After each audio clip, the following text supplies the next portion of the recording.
what you want, when you want it, where you want it. This is The Mesh.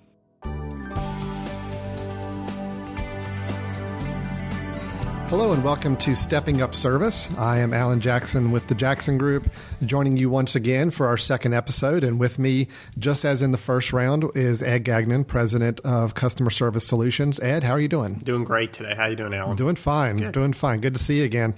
And we got some great feedback on the first episode, and we had a lot of fun recording it. So looking forward to continuing our conversation here in the second episode.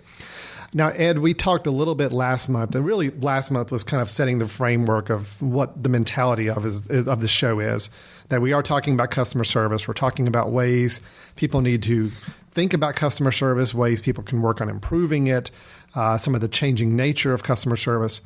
We really kind of gave a good foundation last month. What I'm hoping we're doing going forward, and this month will be no exception, is to take a question or a topic and really try to dig a little deeper into it. So what I'd like to see us do today is we're going to talk about the importance and the changing nature of customer service over the years.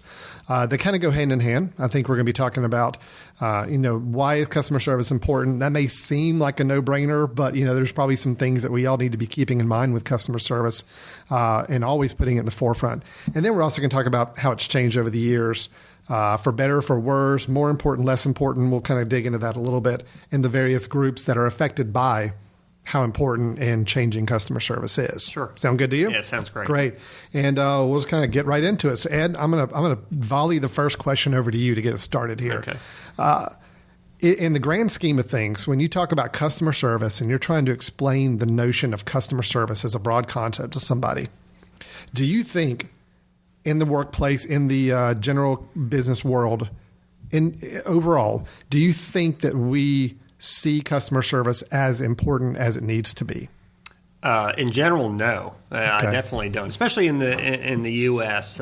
From the perspective of what the culture is like in the U.S., how organizations operate, what's taught in MBA schools, what's rewarded in terms of high-paying jobs versus lower-paying jobs. It seems like this society that we live in is very focused on sales and marketing. It's the sexy, the jazzy, those types of things that have the big splash. You ring the bell when you make a sale. It's the advertisement on TV or on the radio. And those types of sexy things are great. They help you to get your brand out there. They help you to potentially acquire customers or at least generate some interest. However, customer service isn't always that flashy. It doesn't have that kind of splash. It's not marketing to the masses, having that 30-second commercial on the Super Bowl. It is that one-on-one interaction that you have for another person across the table, on the phone, via email, where you convey you care, where you convey that this person is important to you. And because it doesn't have all the glitz associated with it, it's not perceived as being as important, and it's not given what I think is the rightful place it has and the great value that it supplies to any kind of business who truly invests in customer service and cares about their customers. So it's unfortunately, it's probably more of a style over substance thing, I guess, out there in the marketplace. Because I know offhand there's a lot of companies that they believe as long as they've got a really slick website and they've got great online resources and they've got the marketing campaigns and the glitz to it, that should cover up any other customer service relationship issues that they need to deal with. Sure. It's that mentality, and I agree with you there. I think I still think there's a lot of businesses out there that don't get it. And do you think that number's grown or shrunk over the years? I mean, do you think more companies are on board with customer service than maybe 30 years ago, or do you feel like the trend's going the other direction? Well, I think that organizations are starting to focus more on customer service now in particular, just because of a couple different changes that have occurred. One is the economy being bad. When the economy was bad in the early 2000s, when the economy went in the wrong direction about 3 years ago, we noticed certain things in terms of demand for services in the customer service world that were increasing as the economy went bad. And it's because with such a sales and marketing driven mindset that a lot of organizations have, when the economy's good, they're attracting customers. And if they lose, 5, 10, 30% of their customers every year, what's the big deal? You have 5, 10, 30% of new customers you can go out and acquire. Okay. But when the economy goes bad, there's not that backlog of customers just waiting to fill in for those that you lost. And you start to realize how precious every individual client is, how in a lot of industries, 80 to 90% of the revenue that you're in this year is from last year's customers. And so just the retention aspect of it and the relationship development aspect of keeping your customers is so much more important, especially when the economy starts to take a downturn. It's kind of a shame in a way that it takes an economy going south for some companies to refocus back on customer service. I mean, it is kind of a shame that happens in that kind of cycle, but I can see also the mentality behind it too. So right. Yeah, it is a shame that it takes that, but I think that's just representative of what our culture is like in the U.S., very much sales, marketing driven, and there is a huge component of our culture that is focused on service. I care about you. I want to meet your needs, and looking at the relationship with the customer from that perspective. But that perspective isn't sexy. It isn't the kind of perspective that really is something that a lot of people are attracted to. But if people do have that kind of focus, how do I care about this individual customer? And if you have a management team that understands that is not just a good altruistic thing to do, but that type of mindset, that focus brings you dollars to the bottom line, then you get more and more people to focus on customer service. Well, and that's a good lead in then. Let's talk about the groups that are really impacted by customer service and the kind of the importance to each of those. And I know we were talking beforehand that there's 3 groups that we feel like that are kind of impacted the most or have the most on them from the level of customer service, the most impact that they feel. And talking about the company itself, it's kind of what we were just leading into just then. So the importance from whether it's a bottom line, whether it's the company performance, all that, how would you best generalize the relationship between good customer service and company's performance, bottom line, the kind of metrics that an organization would look at? Well, that's a great question, because a lot of the reasons why customer service is perceived as important in some businesses and not in other businesses is because of management looking at that from a bottom line perspective. If management truly understands the bottom line impact of customer service, they're going to view it as being more important. And you can look at your organization. I've talked in the past about how the NBA, the Pro Basketball League, brought us in to start working with their individual teams. I guess it was late 2003, because they were starting to lose season ticket holders at a pretty alarming rate. And somebody put a dollar figure on retention. They said if we can increase our retention of season ticket holders by 1%, our average team will increase ticket sales alone by $300,000. Wow. So when you think a 1% increase in retention is $300,000 in additional revenue, then all of a sudden there's a dollar figure on it. It's that much more important. So from the company's perspective, customer service helps to drive revenue through retention. If you're great at customer service, you're not only retaining customers, but one major component of great customer service is to have processes that are effective and simple, and you do things right the first time. And the more efficient organizations are, the more they do things right the first time, the fewer complaints you're going to get, the fewer calls into your call center, the fewer interruptions you're going to have that keep you from delivering great service. So that can actually help to mitigate your costs That's something, I mean, it's so simple when you just said it right then, but I guess it never really, maybe it just hasn't clicked in me thinking about it. But you're right. It's when you have to go back and fix something, you have to go back and rework something because it didn't meet the customer's needs, or you didn't understand the customer's needs, so you had to go back and change. That's all time. That is all time and resources gone down the tubes from a staffing standpoint. And you're right. So, people could see customer service as, well, this is a lot of extra work we have to do or a lot of extra time involvement. But the argument is that's time on the front end that if it's done and set up right, you don't have to invest all that time on the back end when it becomes more damaging as well. Sure. A lot of clients I know they really like it when a customer steps up to the plate and fixes a problem. And if you do it right, that still is a kind of a nice feather in your cap as a company. But the greater feather in your cap is if it worked right the first time to begin with, and you didn't have to come back and fix it. So you're right. It's a no-brainer. I didn't even think about it in terms of that, but you're right. That makes perfect sense. Yeah, what's the greater story where whenever I go there, they call me by name, they meet my need, they anticipate my needs, they do it right the first time, I'm in and out quickly, they have a great attitude, they care about me. Is that the better story, or is it, well, the last 5 times that they've screwed up my order, they fixed it pretty quickly? Right. I mean, what's the better story about your company? Exactly. So. I mean, you hear all these great customer service stories about somebody doing great damage control, and yes, that's always going to happen. But you're right. You don't want to be known as the firm that always does great damage control. Right. You'd rather not have the damage to control in the first place. Exactly. So that makes perfect sense. Yeah. So from really a company standpoint, I mean, people running a business, whether it's a one-person shop or a multi-million-dollar business, the idea of making sure your customer service processes and the touch points that your customer has, making sure those are solid and work from the onset, does have an impact on the bottom line of the organization.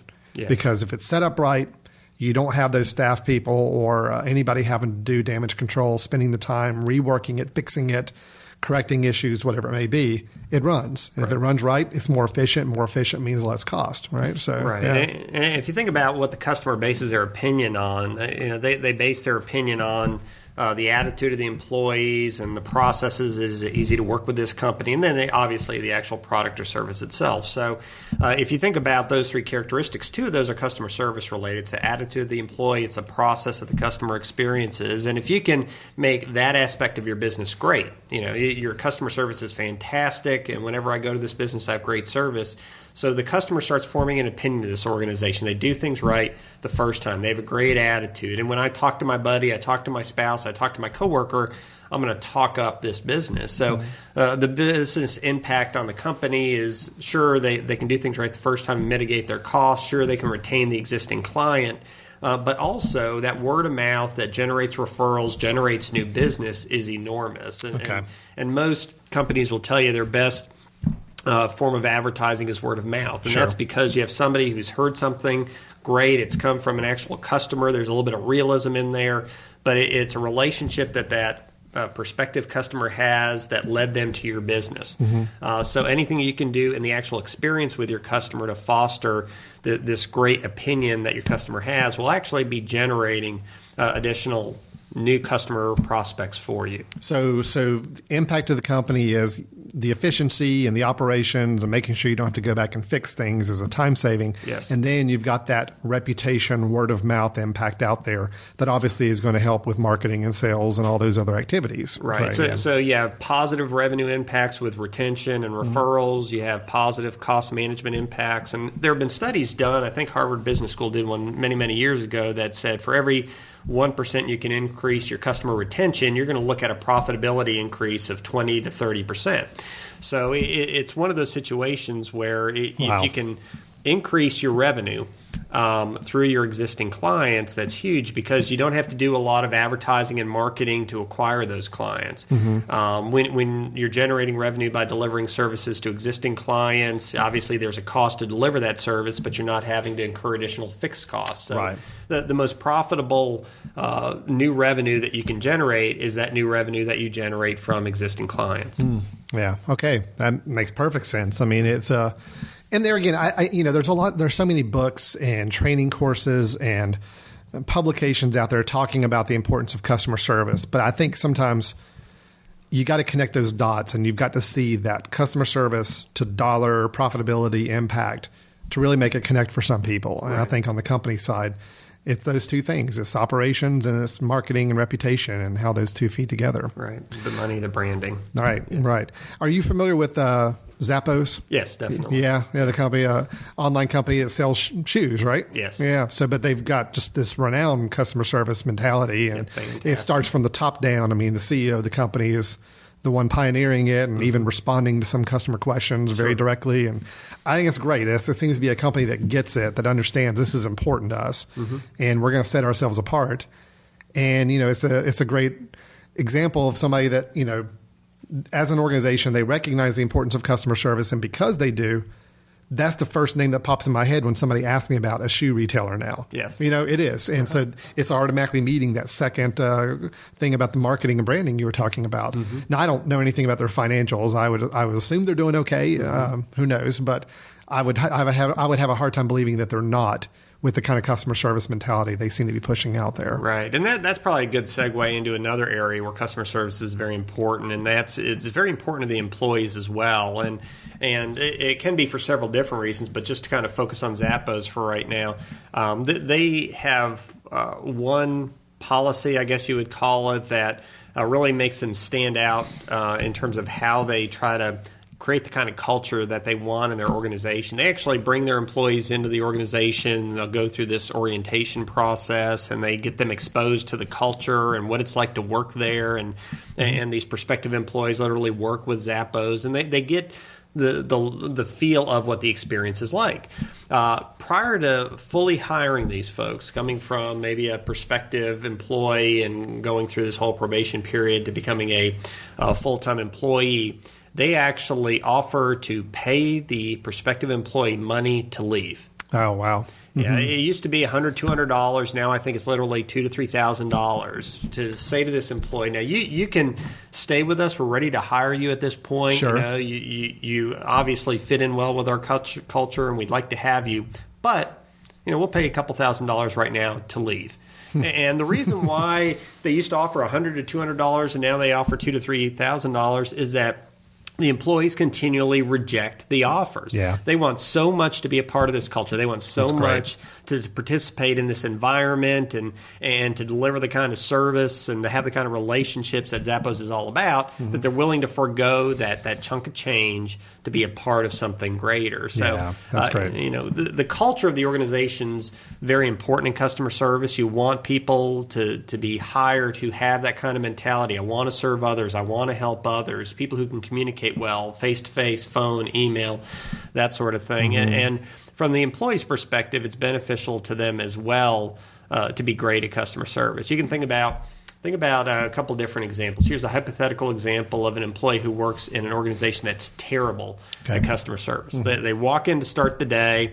They want to do a good job to start the day. 5 minutes into the day, they have to stop everything they're doing because there's this irate customer in front of them, and they're ranting and raving. They're throwing a fit. So the employee has to stop what they're doing, 20, 30 minutes, deal with this customer, and go back to their work. And this happens on and on through the course of the day. Keep getting interrupted by these irate customers. Right. And occasionally they have to ask a coworker to help, but the coworker is fighting their own fires and they can't help. Or maybe they have to ask another department to help, but the other department has their own focus and goals and priorities, so they don't really help you out. And maybe it's a situation where this employee needs to go follow up and complete some work that a coworker did, but it seems like everybody does things their own way. Yeah, so sure. The first employee has no idea where the second employee left off and how to follow up. And the backlog start of the day was small, but by the end of the day, it's huge. It's frustrating. Yeah, and when you think about employees who are in that kind of a situation, you start to realize the impact that a terrible customer service environment can have on the employees. Oh, no kidding. Yeah. We do this exercise a lot with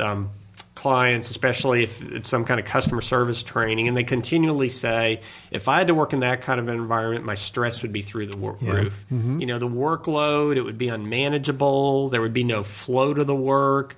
The people would start saying negative things about our organization. They're disorganized. They don't care about the customer. They don't know what they're doing. Employees would start clashing. There'd be a lot of tense feelings there, very curt, short discussions. So it's one of those situations where it's not just important to the company from a bottom line perspective, but to the individual employee. If you can become great at customer service or find a company who cares about it, your stress levels will be lower. Your workload will be more manageable. There'll be a lot of other benefits. All right, I'm setting you up a softball here because I completely agree with you. But what would you say to the person, the employee that is working in an organization that says, but you know what? To really put forth that best customer service experience is a lot more frustrating for me time-wise. I'd rather just nose in and do my job and not be interrupted by having to fix problems or having to work on efficiencies or whatever. I could see some people arguing that sure. I've even encountered some of those people who say trying to go over and above customer service expectations is hard work, and that's a lot of extra time for me. What's your argument there? I mean, I know what your argument is going to be. Like I said, it's a softball, but go ahead. I'll let you run with it anyway. Well, there's a couple different tacks you can take in fighting that argument. The first is that If we don't do a good job of resolving issues, we don't do a good job of meeting the needs of the customer, eventually that customer is not going to be there anymore. Right. So, granted, your workload might be easier, but it's because you're losing customers. So, Sure. I mean, we need to understand the business impact of poor customer service. But more personally, a lot of times when people ask questions like that, it's because they have a short-term focus versus a long-term focus. Organizations that care about customer service, care about the long term. So this employee might be looking at it and going, why should I spend an extra 5 minutes trying to help resolve this issue?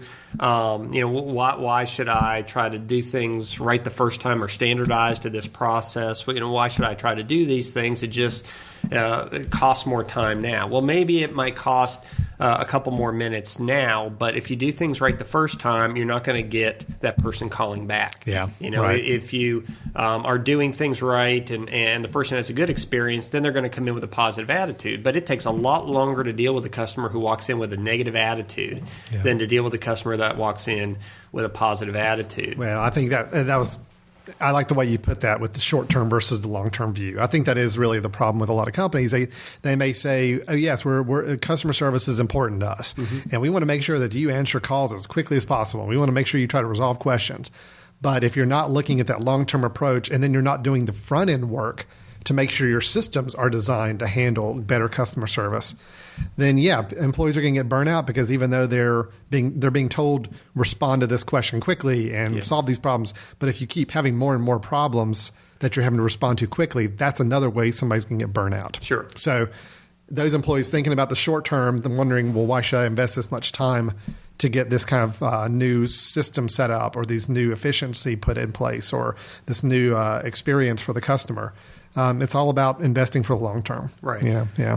So from the employee's perspective, it's very beneficial if you have an attitude that you care about the customer, that what you're doing, maybe it'll take a couple extra more minutes now, but maybe you have one fewer phone call. That's one of the big issues with call centers nowadays and how they measure their performance. Too much of the measurement in contact centers and call centers is based on time per call. Sure. Well, the attributes that should be measured should be more based on, well, how many calls are we getting on certain topics and how can we drive down incoming call volume? If you're great and you can handle the typical call in a minute, well, that might be excellent. But if you're getting 3 or 4 calls from that same customer because you didn't address it right the first time, it's costing you 3 to 4 minutes. If you're losing that customer because it's so difficult for them to get the answer right the first time, what is the cost of that? So sometimes we focus so much on the transaction and having the most efficient transaction that we lose focus on the fact of how can we spend as little time overall, instead of as little time on a transaction, as little time overall in meeting the needs or serving the customers to retain the client. How can we balance that from a long-term perspective? You're kind of forecasting one of my customer service example that I'm going to have towards the end. Okay. So that's a good lead into that. So and I didn't take your example with Zappos, did I? No. Oh, good. Okay. I thought about it as soon as I said it. I'm like, if that's Ed's example, because we try to do at the end of the episode an example of a good or bad customer service experience we've encountered. And I thought about it as soon as I said it. I'm like, Zappos would be an easy one to talk about if you've ordered any shoes from them recently. We'll get back to your show in a moment. Just a reminder, you're listening to The Mesh, an online media network of shows and programs ranging from business to arts, sports to entertainment, music to community. All programs are available on the website as well as through iTunes and YouTube. Find out more at themesh.tv and give us feedback on what you like. And now, as promised, back to your show. So we talked about the importance to the company, and we've started to dig into the importance to the employee as well. I mean, I think we're making the case that, of course, those two are going to go together, and that if employees are happier and serving better, obviously that's going to have an impact on the bottom line for the company as well, and vice versa. If companies doing better, they can reward employees more, so it's a big synergy thing as well. But let's kind of turn to the obvious group is really the customers. I mean, it's, the importance to the customer, I think it's probably the most obvious of all those groups about why good customer service is important. But do you think these days that customers, and we kind of alluded to this last month's episode, I think we can repeat a little bit of it if we need to, but do you think that customers today, consumers, are valuing or expecting more in terms of customer service than ever before? And how would you best summarize the importance of customer service to today's consumers? Those are good questions. Just in terms of, are they expecting more? I don't know as if they're expecting more, but they expect it differently from the past. And we kind of talked about this a little bit last month as well. I think the idea of, they're expecting it to be, a little more immediate. They expect to have a little more connection points with all the technology available and all that as well. So, because if they can go Google something, they can go online, they can pull out their iPhone and they get quick response. When they're talking to somebody on the phone, they expect quick response. So maybe in terms of how they expect it to be delivered, the speed, they're a little more focused on that than in the past. And you can even look at situations where, because so much of interactions with companies today are high tech, it is the web app, it's the iPad, it's the internet, it's whatever the case might be. When they finally do have those interactions with an employee one-on-one, face-to-face on the phone, they want it to be high touch. I mean, they can get so much more of their questions answered, so much more information via means that do not require that direct interaction. So that means that we have fewer of the face-to-face, of the telephone interactions with companies than we have in the past. So each one carries that much more weight. I mean, if you have an experience with a company and 20, 30 years ago, every time you talked to this company, it was because you had a face-to-face visit, it was because you had a phone call. If you have one or two or three kind of iffy or poor experiences out of 30 or 50, you're going to cut the company some slack. Right. But if you're always getting your information on a business and communicating with them via the web and looking at their site and gathering information from those more passive means, when you have that active, that interactive, that dialogue with the customer, or excuse me, with the company, only once or twice, and those one or two experiences are horrible, that's going to have a huge negative impact on the brand and the customer's opinion of that business. All right, I'm probably going to get us down a little bit of a path that I know we talked about for a future episode. I really want us to dig into the idea of online customer service and social media and the impact it's having. And we're kind of tiptoeing with it now, but I'm really curious your thoughts on some of these companies now. That when you think about the big companies that are interacting with a lot of people, I think about the Facebooks and the Googles, because of touch points, I don't think you can match them. I mean, they have the most touch points with the most number of consumers out there. Sure. Free services, but it's still a customer service environment that's needed because you want to retain those users. Yes. My concern's been that these two in particular are two services that you don't really have any direct interaction with anybody from those companies with regards to questions, problems, or anything. And those are also the ones where if a new service gets released or a new feature or a change to a policy, it's just kind of done. And you might find out about it afterwards as opposed to really clearly identifying why. Help me understand, is this just a matter of consumers are dealing with it because they have to, because these are the big guys out there? But could this be a problem in the coming years as people are really looking for more of that direct interaction, that some of these online services that don't have any direct interaction are going to have to shape it up or people move along? What's your thoughts on that? Well, that's a good question. The companies that are delivering products and services in any kind of industry, when customers evaluate those businesses, the customers are evaluating the attitude of the employee, the process, the product. These are pure product-driven organizations. I mean, it's not about customer service and quick resolution to needs. I mean, they'll put the FAQs out there and some kind of a knowledge base out there for self-service, but they're not there to actually respond to and guide you through on an interpersonal level.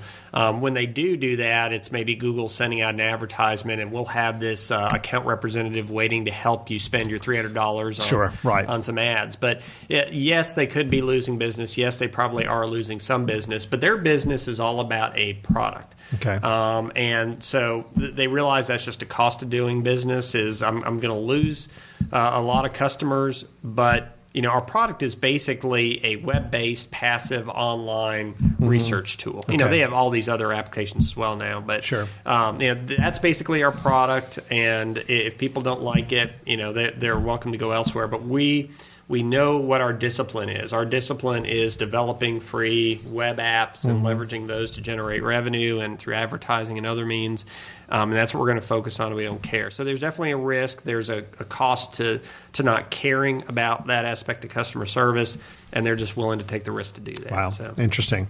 Yeah, I always find myself I'm so curious about what the future holds for some of those groups because, you know, you look at some other free online services. I'm thinking like MySpace, I guess, was one that, you know, that was running it was the top of the crown for a while. I mean, that was the big one everybody was using, and all of a sudden people found a better one and moved right along. So I think you're always running a little bit of a risk in that if you have that service out there that's just purely a service and a product and not meant for any kind of interaction, not meant for any kind of true customer service element to it, you always run that risk. You run the risk that somebody can just come up with a better product, and boom, you lose everything right away. Right. And, we started our discussion by talking about the company and the bottom line impact. And if the management sees a bottom line impact, that's what drives a focus on customer service in most businesses. Well, the Googles and Facebooks of the world, they have not had a management team that has lost enough revenue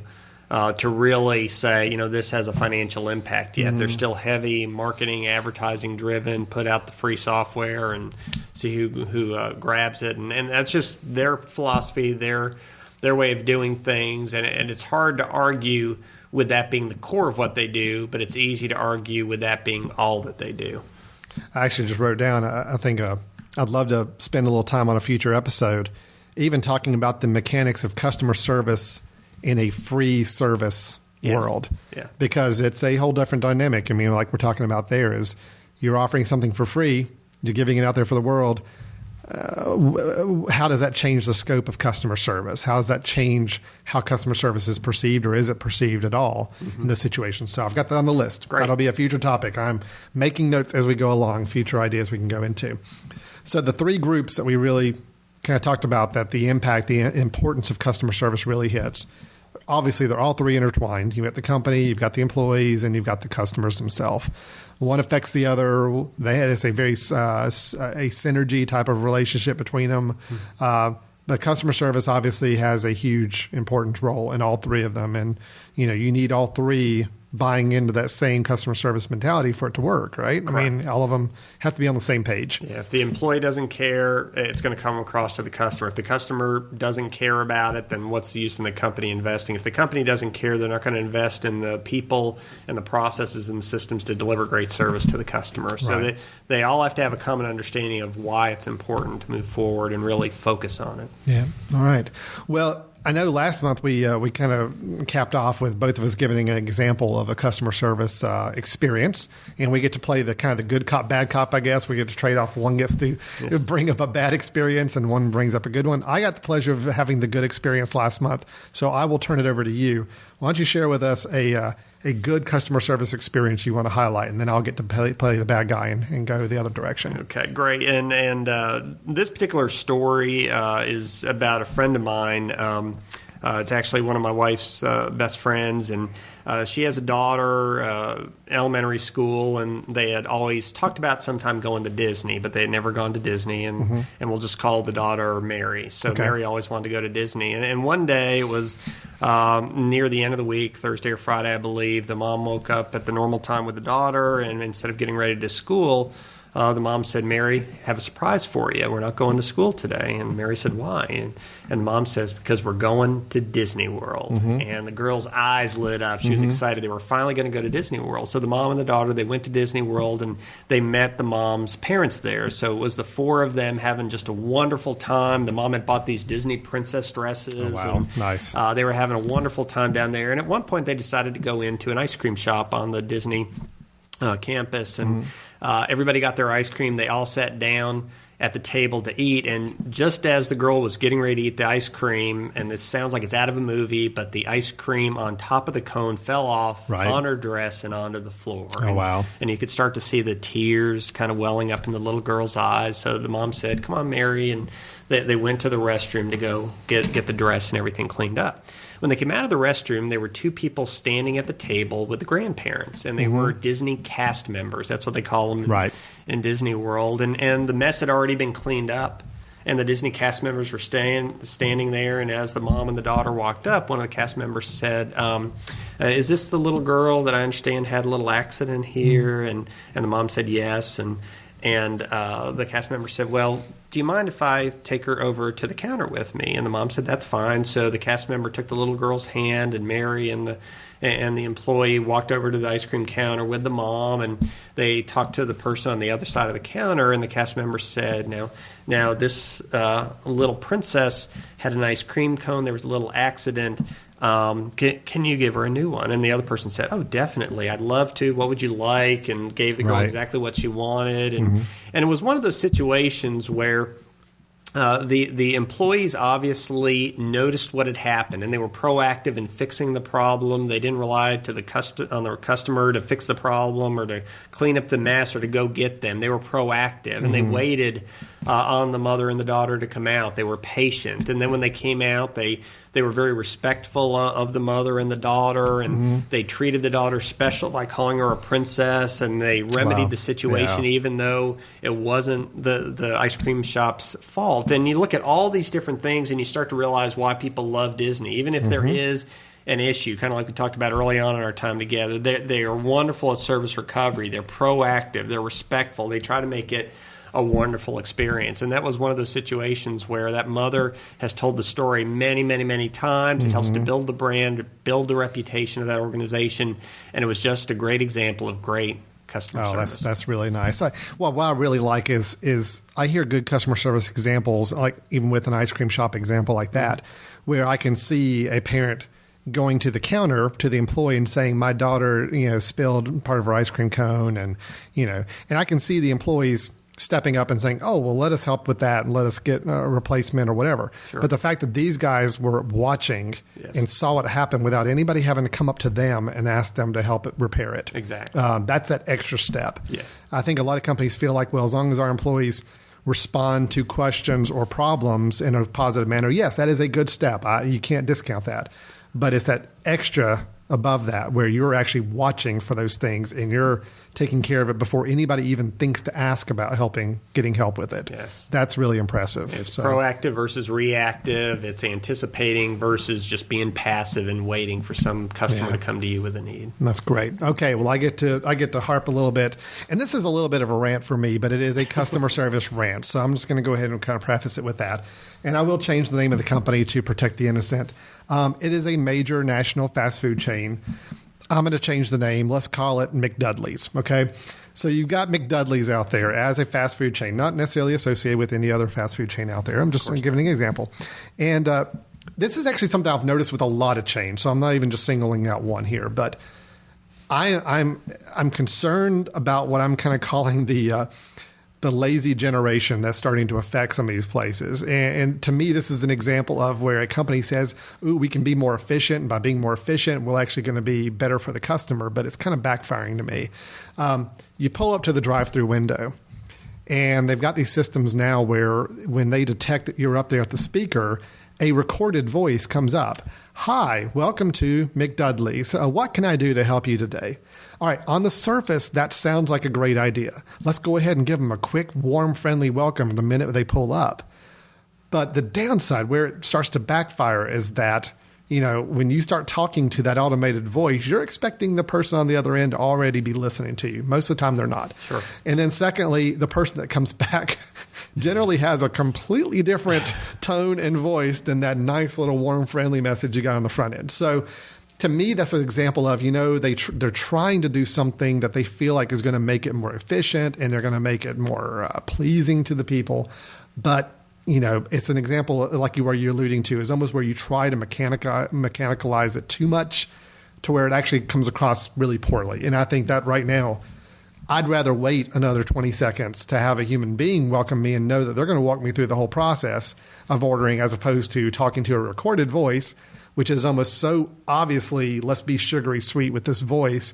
And then you have to finish up the encounter. And sometimes you have to repeat your information because that person wasn't really listening the first time. So exactly. It's a frustration for me. It's a little bit of a rant, but I do think when you were mentioning about the process and how sometimes you can take it too far and make it actually more isolating for the customer, to me, that's a great example of it. So I just think I see a lot of drive-through chains doing that thing. Not to say that I frequent that many of them, but I do have 2 young children, so unfortunately, I do have to go there from time to time, and that's just been a frustration. I've noticed it more the last 6 or 7 months than I had ever before. Right, so, and customers are smart that if they hear the same pleasant female voice followed by somebody who sounds like Barry White, I mean, they're going to start to realize there's something going on. Somebody's trying to the estate of Mr. White. We are not stating that your voice is not pleasing or anything. It's just it is very different. It is very, very different. Right.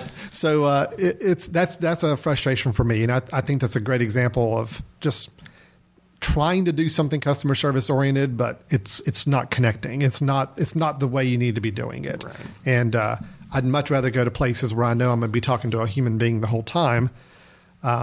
It's not that I am opposed to some of the self-checkout at the grocery stores.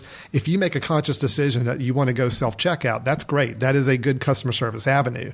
But you should always have that other avenue of, I don't want to do self-checkout. I want to talk to a human being. And it needs to be a human being process, I think, all the way through. Yes. So you make that choice as opposed to trying to merge the two into some sort of unnatural fit. Yeah. So, you can just imagine going through a grocery store line and you go up to the person and they press a button and then you have this voice greeting you and she doesn't say a word and then she talks to you as you're filling out your credit card slip. I mean, it's just, you wouldn't do that intuitively. It sounds silly in a grocery store example. And it really is silly in the example you're talking about as well. All right. Well, good. Well, we got our examples out of the way. That's something I look forward to us doing each month. So, because we learn from our examples, we learn from what we encounter out there. And I think any good company focused on customer service is the leaders ought to be the people that are watching every other encounter that they're having with other companies themselves and things they're seeing out in the marketplace. What works for them, what doesn't work for them, because we are consumers as well. Even those that run businesses, we're consumers of other products. We need to be listening and watching these examples and learning from it and figuring out how we can apply it to our own workplace or not apply it to our workplace in the bad examples. So, sure. Great. Well, Ed, thanks a lot. I think we did. I think we covered a lot of ground today and really talked about that importance and those different groups that are affected the most by customer service. I know we've got a lot of different topics over the next few months that we want to cover, maybe get into some specific industries, a little bit of the online work. I'm really curious about the whole free stuff. How do you apply customer service to free stuff? So maybe that's something we can talk about in a few months as well. But for Stepping Up Service, I'm Alan Jackson. And this is Ed Gagnon with me. So thanks, Ed, for coming and visiting with us again. Thanks for having me again. I appreciate it. And just as a reminder to everybody, thanks for listening to The Mesh. We're glad to have you here as a listener. Please feel free to check out some of the other shows we've got. I will say if you've been enjoying what we're talking about here from a customer service standpoint, we do have a show that also talks about leadership, and there's a little bit of overlap, obviously. The idea of being a good leader, customer service plays a big part of that. So Leadership GPS is something, a show we have. And there's another show, kind of an oddly named one, but Free Range Chicken Thinking, that has to do with applying creative thinking in the workplace. To me, those three together, these three shows, it gives you a good spectrum of information about running and managing a business and some of the important things to keep in mind. Leadership, creative thinking, and customer service feels like it's a pretty nice triangle there to look at. So feel free to check out some of those other shows, and we'll be back next month with Stepping Up Service, talking about another aspect of customer service, and we'll look forward to seeing you then. Thanks.